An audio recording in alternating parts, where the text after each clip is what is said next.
Hello,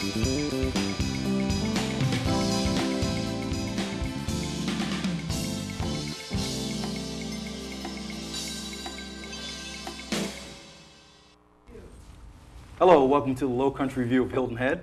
I'm your host, Earl Yates, and today my guest is going to be a dear friend of mine. He's an artist, a very good artist. He's coming out with a Michael Jackson collection very soon to Hilton Head, all throughout the Lowcountry, also Savannah and Charleston. It's going to be something very special. Chris Rogers, welcome to the show. How we doing, Chris? Doing excellent, doing just fine. Okay, basically just to give the viewers an introduction of who you are and what you're coming from. How long have you been here on the island? I grew up here. Actually, I was born in Fayetteville, North Carolina. My father was in the service. But my grandfather and grandparents on my mother's side have been there since '74, so they got divorced, and that's when my mother moved my sister and I here when I was just a couple months old. So basically, I'm from here.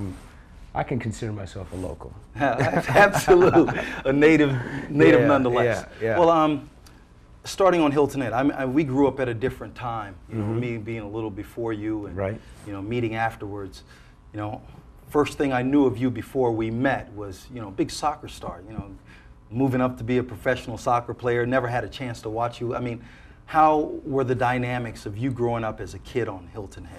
I mean, it's a great place to grow up, and I had a great upbringing. I was, you know, playing sports since I could walk. Basically, soccer was my first love, you know, but it was baseball, and then it slowly turned into street hockey and then ice hockey, and that's when, you know, my mother moved my sister and I to Atlanta, Georgia after my sophomore year, and I was there for a year.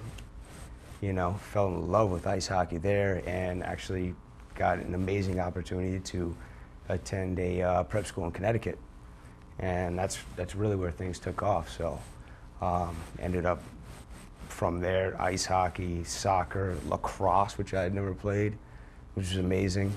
Even got into squash. Squash. Which is basically racquetball, but slightly different. But you know, but anyway, it was amazing opportunities. Got introduced to some amazing schools, you know, an excellent education. Just got off the island, got introduced to the rest of the world. So after I graduated in '06, I came back here, and I've been here ever since. So it's been about 4 years now. Okay. Flies by. Yeah, of course, time always flies when you're having a good time. Now you're here. As far as occupation goes right now, you are a personal trainer.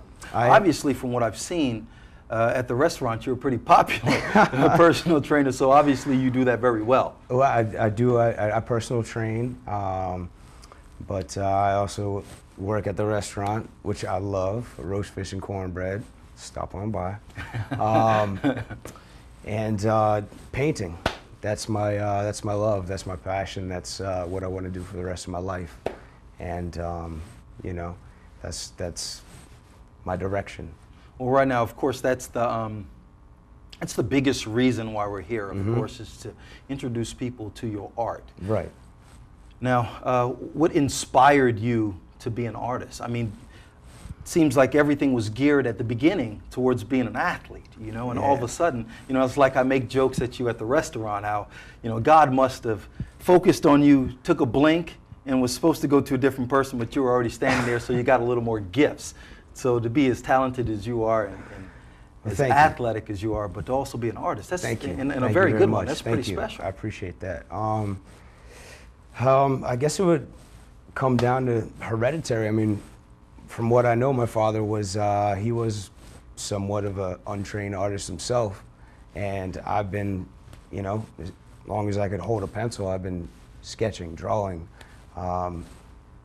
Short story, Miss Colella, if you're watching, whom I had in, I believe it was 3rd, 7th, and 8th grade. She knew what I liked to do. And she allowed me to sketch while she was teaching because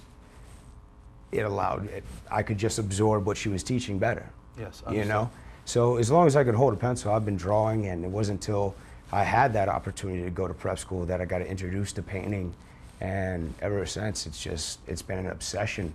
Even in Atlanta, at the hockey rinks that I used to basically live at, one of my summer jobs in college was to paint murals in the hockey rink. So, well, that's a very profitable occupation. I mean, I myself was a decorative painter. Artist, I'm far away from art artist, not an artist. You know, I know how things should look, and you know, may take a whole lot longer than it takes you, but I can most of the time get them there. But to think of doing murals and something that that to train yourself to really be on top of that is something very special. Now you're entering where you devoted yourself to it completely, and you have your own collection that you're starting of Michael Jackson. Explain that to me. Gotta do it. Michael Jackson, you know, despite all the question marks and the criticism as an artist, as a musician, as a person, just changed the face of the world, you know. And I've always been inspired by him. I mean, I can't think anybody that wasn't enthralled by Thriller. Yes, for sure. Outsold the Beatles. Hello. But anyway, it was not a decision to do a Michael Jackson series because of his untimely death.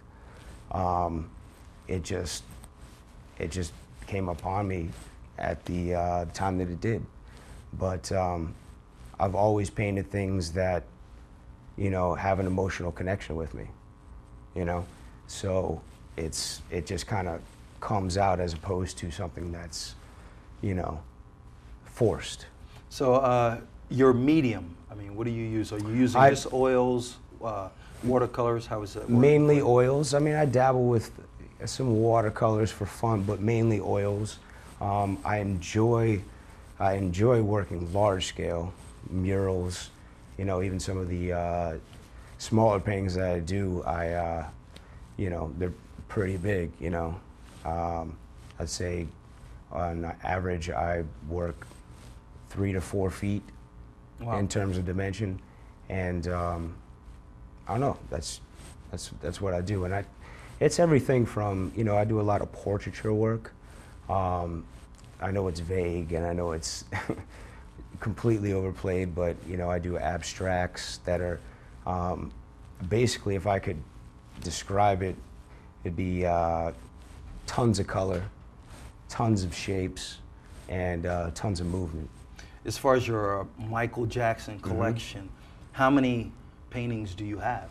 At the moment, I have about 8, 2 of which are, I would say, finished. I like to work on multiple paintings at a time because, just like, you know, writer's block, painters come to that point too, and I like to just keep it moving. So right now I have about 8 in the works, and I'd like to do at least another 8. I'd love to have a solid 20 for my exhibition. So you're talking about probably spring before your collection comes out. Spring, but that's another thing. I work very quickly.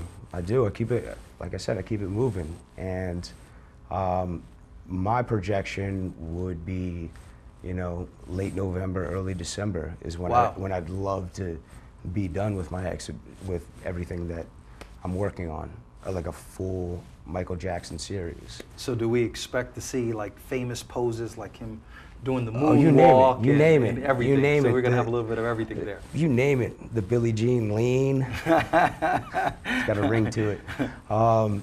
Just the classic on the toes. Exactly. And you know, I put my twist on it. My palette as an artist is I work with a lot of warm colors. You know, and I actually, even with portraits, I do a lot of, there's a little abstraction to it. Well, Chris, as usual, when we're always together, my brother, it's been a pleasure. You know, pleasure's all mine, It's man. been great for me from the first time to hear. Thank you so much. How everything's going, and I'm looking forward to the line. Thank you so much for the time. The pleasure is all mine. Well, this has been Lowcountry View. Our guest has been Chris Rogers, local artist and a very dear friend of mine.